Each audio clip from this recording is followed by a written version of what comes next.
Assalamualaikum warahmatullahi wabarakatuh. Sahabat kalian, kembali bertemu di channel Mas Imam Nawawi, Jernih Berpikir Nyata Berkarya.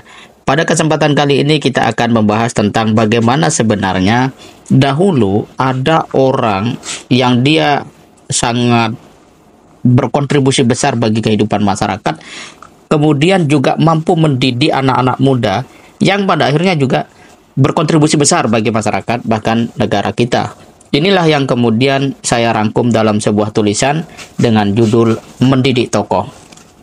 Jadi waktu itu saya baca-baca buku, ketemulah karya Heri Muhammad, judul bukunya Tokoh-tokoh Islam yang Berpengaruh Abad 20. Dia menjelaskan salah satu yang sangat menarik adalah kisah tentang Hasan, Ahmad Hasan tepatnya, yang tertarik untuk berdakwah dengan cara berdebat secara langsung, kemudian juga menulis dalam bentuk artikel ataupun buku. Nah, sahabat kalian, jadi untuk bisa melahirkan tokoh, ya tentu dia adalah seorang tokoh.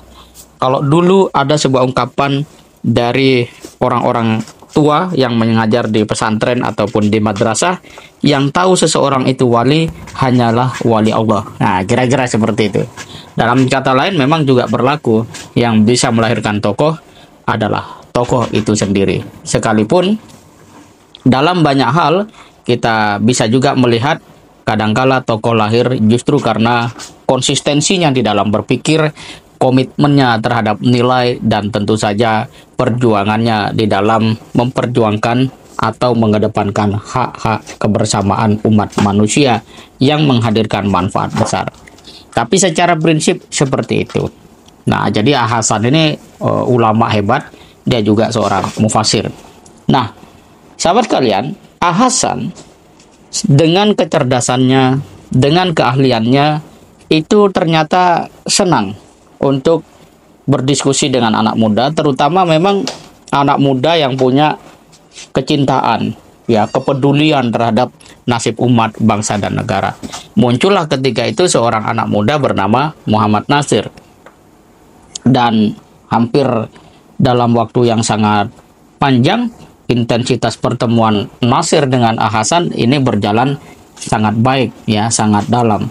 Sehingga kemudian Nasir itu sangat senang mendalami kajian Islam dari Ustadz Hasan ini. Sosok cerdas ya, dan tajam dalam berpendapat. Dan bersama Hasan pada akhirnya Muhammad Nasir itu sinergi mengelola sebuah majalah, yaitu Pembela Islam, hingga tahun 1932. Jadi kita bisa bayangkan, Indonesia belum merdeka, ada satu tokoh mendidik anak muda untuk menerbitkan sebuah majalah. Dan hari ini kalau kita bicara majalah, sepertinya sudah tidak tampak lagi rupanya seperti apa itu. Karena arus digital yang begitu kuat membuat orang tidak lagi tertarik dengan majalah.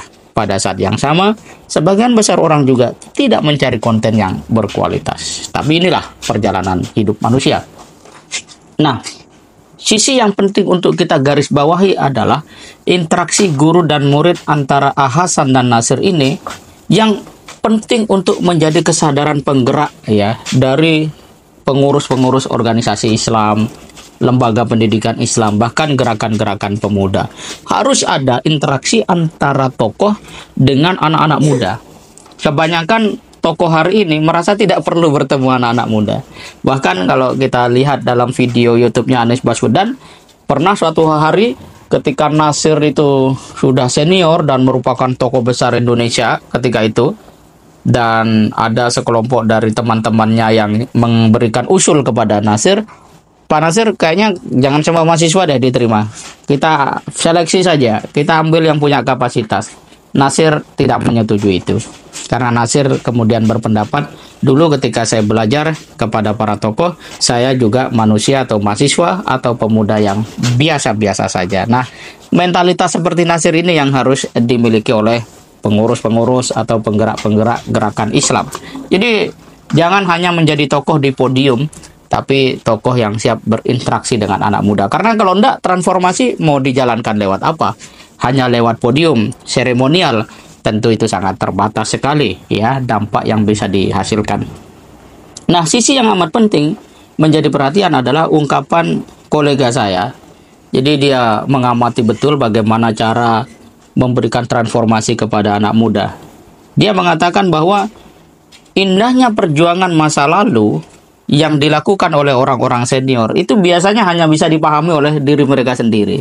Sedangkan anak-anak hari ini yang diberikan catatan, transformasi, inspirasi melalui sebuah kegiatan seremoni atau formal, itu tidak bisa membayangkan apalagi merasakan. Inilah catatan yang paling penting untuk menjadikan bahwa sistem pendidikan, perjuangan, peradaban terus berjalan secara simultan. Salah satu cara untuk membingkai itu semua adalah bagaimana kita mendidik tokoh masa depan. Semoga bermanfaat. Assalamualaikum warahmatullahi wabarakatuh.